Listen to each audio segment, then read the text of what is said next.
We discuss great projects that were to be but never were. And yeah, so maybe what we should do is go down the line. I think I should start it, actually. Great project that was supposed to be but never was. One of my favorites is The Day the Clown Cried. It was a Jerry Lewis project.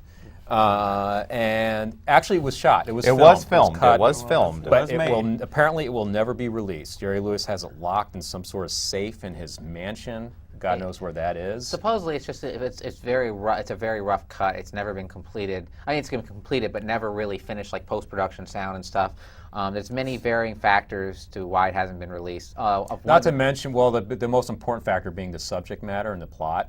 Yeah, it doesn't seem like a movie. If you're a Jerry Lewis fan, a clown fan, or a fan of concentration camps, you can call in. You can call in. Well, yeah. Did the number flash up? Well, it'll flash our number. We'll flash our number up in a moment. So. Yeah, one of the movies that actually is very similar to that is Life is Beautiful, right, with Roberto Benigni. Life is Beautiful has a lot of similarities. What about that piece of shit, Jacob the Liar? Oh, that's Jacob the Liar, actually. No, it's Jacob. Jacob the Liar. According to Robin Williams, it's Yeah. Jacob. Well, they pronounce it in actually the American, and when they were Well, there's a movie coming out. It just got made. It's actually getting really good reviews, starring Jeff Goldblum, where he plays like a music hall comedian in Nazi Germany times. There's like how many movies you have to do that are lighthearted and funny about the Holocaust? But just for the uninitiated, topic. it's sort of a legendary project. It's this Reno project himself. about a comedian in Nazi-era Germany, whatever, gets sent to Auschwitz, and because he insults some Nazi commandant, and they use him to do his comedy stylings to lure children into the ovens, basically, or the gas chamber. And Jerry Lewis saw this project. He not only did he want to star in it, he wanted to direct it. He saw it as his opportunity for an Oscar. And it's a legendary story. It turns out it's awful. And he financed it himself, by the way. And he financed it Well, himself. we don't know if it's awful. It could be yeah, excellent. according to Harry Shearer, who was one of the people. One of the 9 people that have seen it. And I don't think I'm exaggerating when I say 9 people. But you can see like photographs, like there's stills from the film. And Jerry, I mean, it's supposed to take place in 1930s Nazi Germany, or like late 30s, early 40s maybe. And Jerry Lewis still has the slick back hair from the 60s. Is still wearing like the patent leather shoes. Patent leather shoes, and he's got like the rings on his fingers. Like he just can't get rid of that Jerry persona, you know. There's a scene where Harry Shearer said that there's scenes that were supposed to be touching emotionally, but they come off as very, very funny unintentionally. He said there's a scene where he's like crying at the oven of all the kids who got killed or whatever, and he said it's just absolutely hysterically bad. And he said that's one reason that I think the film has never come out. And also, Jerry Lewis was in the midst of really bad drug addiction at the time, because he just did a movie called Which Way Is My Front? Or Which Way to the Front? And then afterwards, that was his next film, but that was when he was in his, really addicted to pain pills and all this, and so he was in no shape to direct or even act. So in other words, unintentional hilarity ensues throughout the film. Yeah, but like I said, the Holocaust, what a funny subject, especially for Jerry Lewis, But anyway, Jerry Lewis would actually, after this, I believe, took a long hiatus from films and then came back with a movie called Hardly Working, which I guess the movie was hardly Jerry working. Lewis really never got film respect until he made King of Comedy. And that's when, and after that, the only thing he did worth a damn was his turn on Wise Guy. And what about Funny Bones? And he was great in that. He was great in Wise Guy. He was wonderful in Funny Wise Guy. Bones, yeah, was sort of a bid for respectability. This isn't a Jerry Lewis show, folks. No, it's not. No, it's not. Get on So that. anyway, All right, if you're a Jerry Lewis fan, you Google can call The it whatever, Day the but- Clown Cried, Jerry Lewis on the internet. There's a great link to a website dedicated to the story behind this film. It's absolutely fascinating and it's hilarious. They should make a movie based on the making of the movie. I think that'd be more interesting than the movie I'll itself. tell you what I would have liked to have seen is I would have liked to seen Paul Verhoeven's version of his. Well, I don't know if it had a title or not, but he was supposed to do a film based on the Crusades. It's called The Crusade. With Arnold Schwarzenegger. And that, I think, would have been wonderful because it would have been everything. It would have been some of the things we did not get in Ridley Scott's Kingdom of Heaven, which was maybe possibly more gore, even though Kingdom of Heaven was pretty gory. But we would have gotten lots of sexual innuendo and blatant sex. And a lot of blatant nudity. Coming from Verhoeven, too, he would push the envelope. I think the script would have been intelligent, subversive, and fun. Well, what's that movie he made? Flesh and Blood is probably give you a good idea what a Crusades movie would be That like was by Paul good, Verhoeven. but kind of boring. Jennifer Jason Leigh completely naked in that. Rutger Hauer, his usual. What about a good script, Mike? Yes, Mike. What about a good story?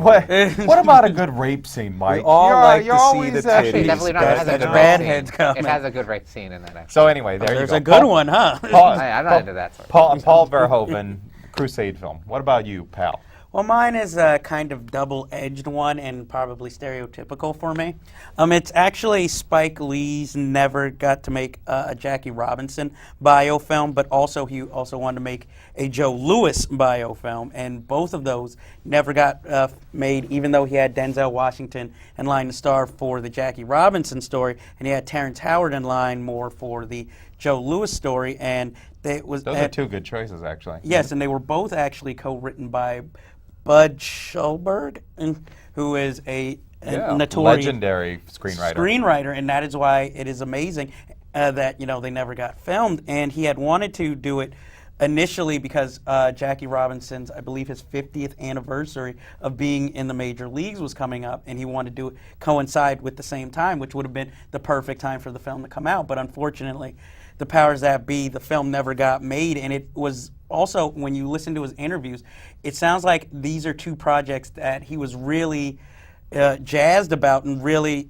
close to his heart. And I feel anytime Spike Lee has a passion for a project, the end results are, amazing, because that's how Malcolm X came about, and that was so great. So. Did you get to read today about his next vanity project? Not vanity project, but his next biopic, which he wants to make? Which is? Wesley Snipes as James Brown. That's not a joke. He I- just talked about that today. I mean, he wanted to think make, this is initially he ridiculous. wanted to make Ali, but unfortunately it was not to be, so. Wesley Snipes had his moments. He just kind of.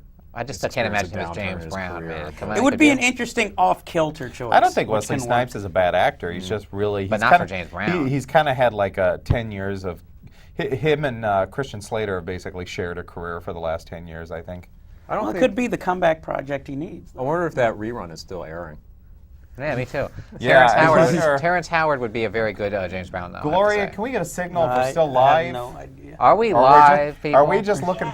Oh, we no, are no, live. right. So nobody cares. Thank to you, call. If anyone out there think of any projects or stuff they would have liked, It to can have be seen, off subject if you want to just call Where's in. E. Lang? We need her to I would love juice us up somebody, here. even a blank dial tone would be very nice. Eddie, right now. Eddie, give Yeah. us a project that you knew. All was right. Well, supposed one to project that I've be always that been never interested in was. because it's one of the most legendary projects. In fact, this project actually helped make Alien. The film is Dune. Dune was originally supposed to be directed by Alejandro Jodorowsky in the 70s, and in fact, a couple of people who actually worked on the film actually went on to do Alien. Dan O'Bannon was actually working as a set designer and with Ron Cobb, who actually, these two guys actually went on to do Alien. The film, Jodorowsky actually had many, many beautiful sketches and production stills. In fact, you can see them, I believe, some of them in a documentary on him on that box set, which you talked about earlier. Well, the audience doesn't know we talked about it. Well, anyway, there's a box set of Jodorowsky, and there's a documentary on Jodorowsky, and this film was supposed to be legendary. It was wanted to be made for years, but the problem with a movie like Dune or a book is that the book is so large, it's hard to condense it. And for fans of the comic or graphic magazine Heavy Metal, Mobius was collaborating with him on the designs for the film. yeah, it was some beautiful stuff. Comic book and artist, yeah. Salvador Dali was lined up to play the Emperor. And then it went on to be. I was offered to. Oh yes, hi. Hey, we got a caller. Son of a gun. Yes. Hey. Hello. Can you hear me? Yes, Yes. we hear we you. can hear you. Eric Cohen, Jonathan Bayless. John Bayless. Hey, man, how you doing? No, we actually got two callers we got two at the calls. same time. It's like bad 3D. Oh, it's a Oh, little crowded. I was going to say Kubrick was originally wanting to do a Napoleon film. That was Yes, his last that's on our- film. yeah. That was going to be his last film. He was going to do AI, and then he was going to do Napoleon. Actually, he wanted to do Napoleon with Jack Nicholson, but then the Grim Reaper got the best of him. There's a great article recently in The Guardian, the UK paper, written by a guy who actually visited his estate after his death, and his Kubrick's assistant took him to this one room where it's just filled with file cabinets, just filled with all sorts of data on Napoleon, all these books, everything. It's a really interesting article. If you just Google it, look it up. It's I'm great. surprised that film has not been made on Napoleon really yet, because Napoleon is a very, very famous, historical character, and it Oh, there's boggles the films mind. made on Napoleon. Are you kidding me? Abel Gance? I'm talking like something like mainstream Hollywood, the film starring Marlon Brando about Marlon Brando played Napoleon. I forgot the name of it. Speaking of Stanley Kubrick here. All right, Dalton. Hey, we got a call from the operator. Thanks, telling John. us to Thanks hang for on. calling in. Yeah, and a person who also called, who we got the calls And line. we're Please sorry- call back. Yeah, try again. Please call I'm back. sure you're not going to run into a busy That was signal. no sign of disrespect. Speaking of Stanley Kubrick, he also had a couple other different projects that he was either offered and refused to do, or films that he wanted to do, but for reasons he did not do them. Lord of the Rings, he was offered by United Artists, and after he read the book, he said it was unfilmable, that they didn't have the technology to pull off some of the things like Mount Doom and I could agree with whatever. He also wanted to do a book adaptation of Dirty Movie by Terry Southern, and his wife said, "If you film this, I will leave you."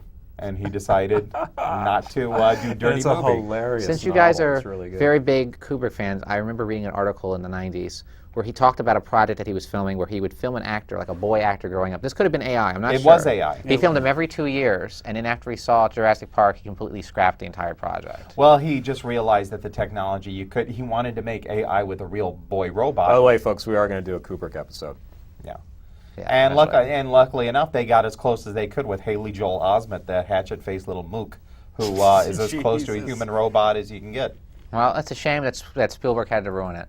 Going back to Dune. Yes, Just Dune. just in case our audience doesn't know this, Jodorowsky directed the famous cult midnight movie El El Topo. Topo He also and did the Holy Mountain, and Holy also one of my Mountain, favorite which is films. bizarre Santa beyond Sangre. all. Santa Sangre. Santa Sangre is great. One of the best films I think ever made, honestly. But yeah, Dune would have been. Death Wish 3. Hey, Death Wish 3 is one of the most entertaining films ever made. All right, come Sucker. on, let's come up with some All right, more. I got another Okay. favorite project that they keep trying to do but never happens. This is only because I'm a big fan of the novel. I'm going to tell you the novel's name. You won't recognize the movies yet. The novel is Red Harvest. It's one of my favorite novels by Dashiell Hammett. It was made officially one time early 1930s as a film called Roadhouse Nights, but it was filmed as a comedy starring Jimmy Durante. Flash forward like a couple decades later, Kurosawa puts out a film called Yojimbo, which bared some uncanny similarities to this novel, to the extent where the Hammett estate were like, what's up with that? Kurosawa claimed he never read the novel, though there are scenes directly lifted from it. Flash forward a few more years later, and we have A Fistful of Dollars, which was a ripoff off of Yojimbo. The producers behind that film knew that they were aping Yojimbo, but to protect their asses, they also heard about Yojimbo being a film version of Red Harvest, so they quickly bought the film rights to Red Harvest. So by the time Kurosawa's people got to them and said, hey, we're suing you for aping our film, they responded, no, our film is an adaptation of Red Harvest. And, Now, well, what about that piece of garbage, Last Man Standing? Last Man Hey, Standing. that's a good movie. However, the reason why Last Man Standing got made is because Walter Hill got away with saying, no, it's a remake of Yojimbo. You see, Bertolucci wanted to do the ultimate film version of Red Harvest. Would star Jack Nicholson and Deborah Winger. He couldn't get it done because this Italian producer put such a high price tag on the rights to it, no one could afford it. You know, what's so interesting too is that Kurosawa, a little while later, made The Seven Samurai. Hello? Oh. Yes, hello. Bated breath. Well, anyway, while we're waiting for that call, The Seven Samurai. The Seven Samurai was later remade Magnificent as Seven, but Magnificent that's an Seven. obvious, Yeah. and I'm sure that was like And then done. Battle Beyond the Stars. That'll be, yes. Anybody What else there? about caller? Well, what about Terry call back, Gilliam please. making either The Watchmen or Minority Report? He was supposed to do both of them. Oh, I wish he would have done Minority Report because it sure would have turned out better than that piece of shit that came out from Spielberg. I agree. Well, what about Paul Greengrass's Watchmen, which we could have had? Or Darren Until the studio- Aronofsky doing Watchmen, Darren which would have Aronofsky. turned out to be a Awful. disaster. Garbage. Actually, you know what? One of my what could have beens is the Anthony Burgess script for A Spy Who Loved Me. I would love to read For that. people who are laymen and do not know who Anthony Burgess is, he is the gentleman that wrote A Clockwork Orange. Exactly. And I have one. Since you brought Anthony Burgess up, I would love to have seen A Clockwork Orange with the original ending, which I don't know if you guys are familiar with this. At the original book of A Clockwork Orange, there was two versions of the book. There was one written for Well, yeah, America, well- and there was one written in England. And I believe, I forget which one it was, but one of the endings actually had Alex, He gets get old. married. He gets married, has a kid. That's yeah. And Kubrick was unaware of this. And when he found out about it, he was really pissed because he said he would have loved to have filmed that. I don't know why he was unaware. All he had to do was read the book. No, he did read the book, but he got the British version, which didn't have that ending because it was a revised edition or something. I remember reading that. I thought that was very interesting. But What he said happened he to our regrets that. caller? I don't know. It's Valence again. We knew you wouldn't have much trouble getting through. We have the we count on you, laziest buddy. 4 fans. They won't pick up they won't speed dial us. Go ahead. So what's going on? I was going to say, you just mentioned Aronofsky. That guy was also going to make Frank Miller's Ronin, and he was also going to do The Dark Knight. That's right. Actually, he was That's going to do. correct. He was going to do a version That's of right. like a Batman. It was going to be. It was going to be year Batman one. Year one. Batman Year One. And Wasn't actually, Aronofsky going to do year one, John? Say that again? Wasn't Aronofsky's Batman film going to be year one? Oh, you know what? You might be right. You might be right about It was going to be a complete relaunch. From what I understand, I read some like a draft of it. He was going to make like Bruce Wayne a mechanic and like Alfred a black mechanic, and it was going to be like low budget Batman. It was supposed to be like a $15 million movie. I just think it's funny. Aronofsky had Watchmen, he had Ronin, he had Batman Year One. Instead, he gets The Fountain. And you forget else he's doing now, which makes me want to cry. He's doing a relaunch of RoboCop. Yeah. I know God, what's son going Well, on who with knows? that. That might Bitch. fall to pieces too. It seems like this guy's got the withering touch. Unbelievable. No, he signed. It's going to happen, unfortunately. Thanks again, Jonathan. No problem. Anyway, I got one more thing on Watchmen. Yeah, go ahead. Oh. When I was in college, they did that guy Sam Hamm, who wrote Tim Burton's Batman. Yeah, he wrote the original of script. The Watchmen. He was one of the worst things I ever read. I heard I read sucks. it too. It's terrible. It's terrible. It's a comedy. They write it like a comedy. The concept of his script, the screenplay of Watchmen, is that the Watchmen are alternate reality heroes. Right. And at the end, they enter into our universe. That's one thing I think we should all agree on, though. I mean, it's very difficult to adapt a book of that length into a 2-hour movie. Well, that's for the longest time. I mean, even Terry Gilliam gave up on it because he said this should be a miniseries.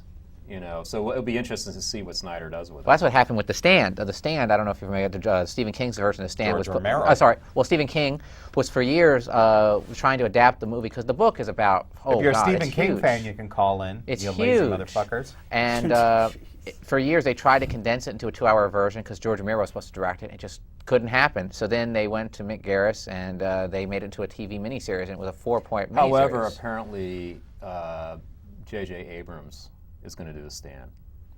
Marvel Comics is adapting it. Oh, wow. You're still there? Okay, good. I'm glad you're here. No, Yeah, the adaptation. John's like our 5th panelist I know. now. I should just say, I just want to, because out of appreciation for his calling in and being a good sport, John has a really good collection of his comic strip out there. It's called Sew Buttons, and it's being sold in limited bookstores around the United States, but it is out there. Why is he being a good sport? We're not picking on him. Yeah, he's hanging in there. No one else is calling Yeah. in. Yeah, I was going to say. We didn't advertise tonight. Pretty much. I don't know if anyone's even watching. but- Normally we have like 3 fans, but well, it looks like we're only getting with. I would take a Richard Christie prank. We have another Yeah. caller. Oh, it's a Thank you. miracle. Hello. Hello. All right. I guess we don't have one. Just, hello? Hello? Hey. Yes. Hello? Yes. Yes. Hello? Oh, Eric, not to get too retro. Okay, you then didn't you get hung too retro. So you hung I up. hope you guys Okay. didn't cut him off because you thought he was whatever. We got to hear these guys. I don't know. I want It a was crank. It was an old guy calling from a bar. Hey, I got a question. Yeah, go ahead. What's up? All right, well, actually going back to Dune, Sci-Fi Channel had a really good adaptation of it. I disagree. I didn't liked like it. I liked it. I didn't like it. I thought for television it was pretty well made. I liked.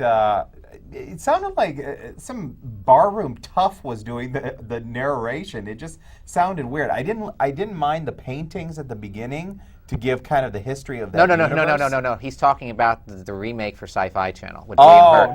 no! I thought it was the David Lynch recut version. I even like the David Lynch recut version. It makes more sense. I thought the made-for-TV one I thought it was was pretty horrible. uninspired. I thought it was pretty good for television. in terms of William design, Hurt was though, in terms good. of production design and I stuff. thought it was just- Well, they horrible. shot it very low budget. You got to take Yeah, that but- into It was account. horrible. What about Fahrenheit 451? Wasn't that out there somewhere? Yeah. Frank Durenbach was supposed to do one. And, And Mel Mel Gibson gonna Gibson be was involved. supposed to do it. Tom Cruise was supposed to star in it. Yeah. Unfortunately, I don't see it happening. That isn't. What? That isn't. Mel Gibson? Yeah, Mel Gibson was supposed to direct and star in it. No. Mel Gibson was going to direct it. Tom Cruise was going to be his star. Well, I thought Mel Gibson was going to cast. I it. think he was. I thought Mel Gibson No, was no, in it he was too. going to direct it, and Tom Cruise was going to be his lead. All right. Well, so you brought up Tom Cruise. Did you know Tom Cruise was originally supposed to play Iron Man at one time? And if you saw one of our recent shows, you would know that.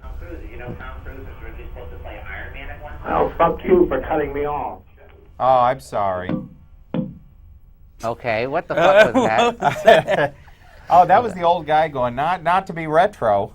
Well, he's not retro. What else, Jeff? Before I put me on the. Oh, Yeah, It wasn't on me. the spot. It's Yeah. live TV. hello. Hello. Hello? Okay, Jeff, why don't you mention Okay, something you- there was Francis Ford Coppola's Megatropolis, his $100 million.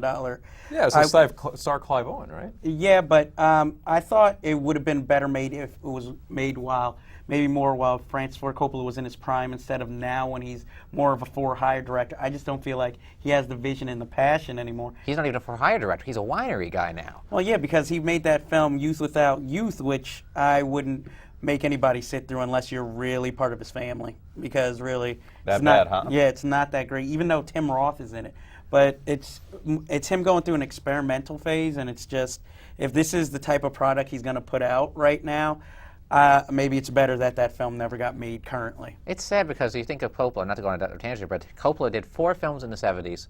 Every one of them is a masterpiece. Godfather 1, Godfather 2, Conversation, and Apocalypse Now. After that, It's what do you... more hit or miss. Yes, it is. Yeah, but I think with somebody like Coppola, ego can really take control, and I don't know. All right, how about this? Let's go to a big director, like another big director, like Spielberg. Spielberg was originally supposed to do an Indiana Jones sequel, Indiana Jones and the Monkey King, which is based on a very famous Chinese folklore about this person who's half man, half ape. Wait, was he supposed to do that, or was that one of the script options? That was one of the scripts, and in fact, I mean, there was many scripts written. Unfortunately, they didn't get made. I mean, there was many Indiana Jones scripts written over the years. In fact, Frank Darabont wrote one, a couple, and there was a few others. In fact, there was one where I think... Well, the Darabont one was available online for a while. I believe it was. Yeah, you're right. We're not going to turn this show into another Indiana Indiana Jones. Jones. No. I'm just talking. Caller, Yes. please help us. Well, he hung up. Fuck you again. Hang up on me, will ya? Didn't Spielberg have some vanity projects that never went through? That were pretty big? I'm trying to remember. Usually that turkey gets anything green-lighted. I mean, whatever he wants, and I think he can just acquire anything he wants. And what about David Lynch doing Return of the Jedi? Oh, yeah, he was offered and he turned it Yeah, down. who else he was offered was Fast Times at Turns the Ridgemont Ridgemont High. That's true. It's Awesome. listen to the I never commentary. heard of that. Awesome. That's amazing. Awesome. God, I would love to see Awesome. the David Lynch. Did Fast you know how it Times at happened? Ridgemont. Oh, that would Oh. beat Return of the Jedi without... Hi, gentlemen. Hello! What can you tell me about the supposed remake of Fantastic Voyage, please? I read very briefly it was supposed to be remade, but I mean, it was just an idea thrown out there. I don't think it was ever seriously considered. I can tell you, though, if you want to see a good remake, see Inner Space. It's basically the same movie. But funny? Yeah. Martin Short's kind of funny in it, I guess. Depends how much you can stand Martin Short. It's an all right. Oh, Martin Short's awesome. He's funny. okay. He's not Dude, great awesome. now. He Martin is- Short is a comedy genius. The Jiminy Glick stuff is hilarious. I disagree. He does a good I'm David Lynch. sorry. Oh, my God, what? I said I Yes, disagree. The guy that thinks Michael Ian Black, who is funny, who is a black hole of humor. But see, Michael Michael Ian Ian Bla- Black is he- funny in a totally different Oh, way. he's Not so on film. smarmy. Michael Ian Black is so smarmy that if I saw him in person, I'd strangle him. Usually you two are having this fisticuffs. I'm just happy to watch I'm this car sorry. crash over here. Okay, Martin Short, I am not saying is without talent, but I just don't find him as hilarious as everybody else does. Not everything he does inspires me to laugh. I'm sorry. The Point for Jeff. Jiminy Glick is genius. A What's you guy doing? in a fat I'm suit getting him interviewing talking. celebrities. Oh, Hey, he and does he's it- big ego driven. Hey, he does do a good David Lynch. Give him that. I didn't see Jiminy Glick in La La Land. to see Jiminy that. Glick is hilarious. It's just there's so many levels of funny in there. Getting back to the topic at hand, Yes, why thank did you. David Lynch turn down? He said he reason turned down Return Return of of the the Jedi, I Jedi. It's don't not think he my got- movie. It'd be George's movie. Yeah, That's what yeah, said. he wasn't seeing eye to eye with George And Lucas. why Fast Time at Ridgemont? Fast Times at Ridgemont High, Cameron Crowe, they were trying to come up with directors, and he said he just saw Eraserhead, and he said he loved it, so he said, why not have him direct it? And David Lynch was like, no, thank you. Oh my God. I would have loved to have seen that, though. 'cause I know- Coley would be played by a dwarf. Yeah, and Crispin Glover would probably be like, what is it, the Richard Ramones character. I could just see it now. But yeah, Mike that's DeBone. great. Mike. Yeah, thank you. It's awesome. Yeah, I'm serious. Wouldn't that be awesome, though? David Lynch doing a teen comedy. Let's talk about John Borman's Lord of the Rings. Yeah, this was That's a fascinating story. This was something that I don't know. Now that I mean, it's a disaster that was narrowly avoided, or maybe not narrowly avoided. I don't know if it was ever seriously considered. But hey, look, we're off. Well, we mentioned one quick thing because you brought him up. John Borman, actually, a film that he got fired from, actually made another director into a superstar again. He was on A Simple Plan, and then he got replaced with Sam Raimi after shooting. Ah, Interesting. Big mistake for him because that's what Simple got Sam Plan, Raimi. a fantastic film. Thank you for the people who actually called and Thank asked you. Scholars, through. we missed E. Lang. Where was Too she? bad you didn't hear that fascinating story about John Borman's Lord of the Rings. Well, you'll hear it next time. That's for or another watch time. our Lord of the Rings show. Yeah. Our Peter Jackson show, we talk about it. Yeah, Peter Jackson. We folks. talk about it briefly. Thanks for all 3 callers. Thank you. All right. Fuck you, Eric Cohen. Fuck you guys for hanging up on me. Okay, I'll give you this live show if you want to digitize.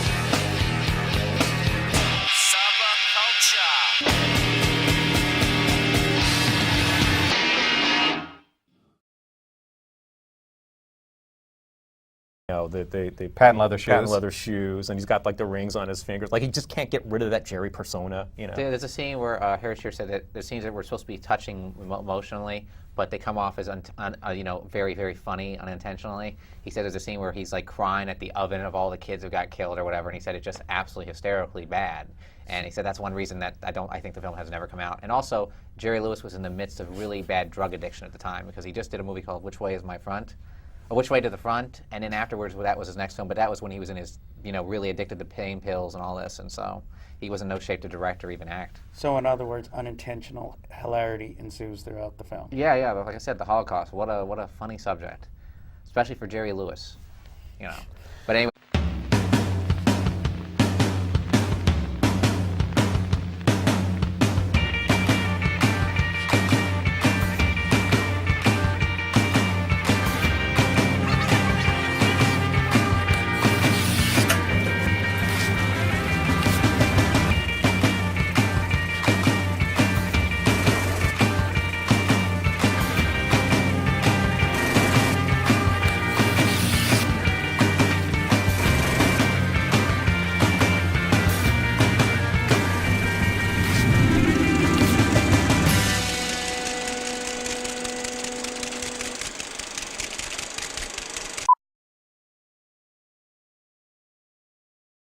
We discuss great projects that were to be but never were.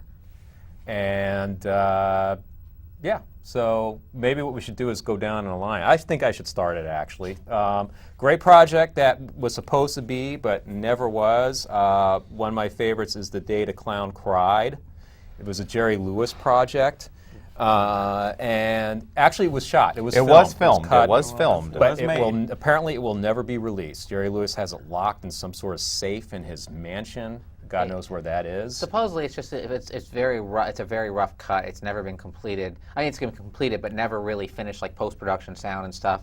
There's many varying factors to why it hasn't been released. Not to mention, well, the most important factor being the subject matter and the plot.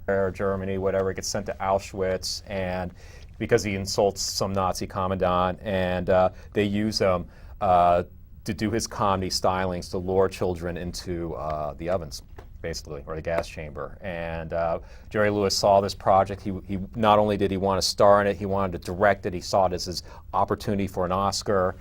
And it's a legendary story. Turns out it's awful. And he financed it himself, by the way. And he financed it Well, himself. we don't know if it's awful. It could be yeah, according to excellent. Harry Shearer, who was one of the One of the 9 people that have seen it. And I don't think I'm exaggerating when I say 9 people. But you can see like photographs, like there's stills from the film. And Jerry, I mean, it's supposed to take place in 1930s Nazi Germany, or like late 30s, early 40s maybe.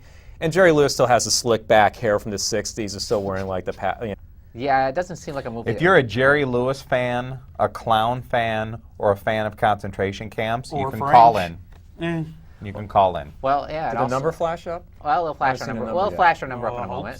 so. Yeah, one of the movies that actually is very similar to that is Life is Beautiful, right, with Roberto Life Benigni. is Beautiful has a lot of similarities. What about that piece of shit, Jacob the Liar? Oh, that's Jacob the liar, actually. No, no, it's Jacob.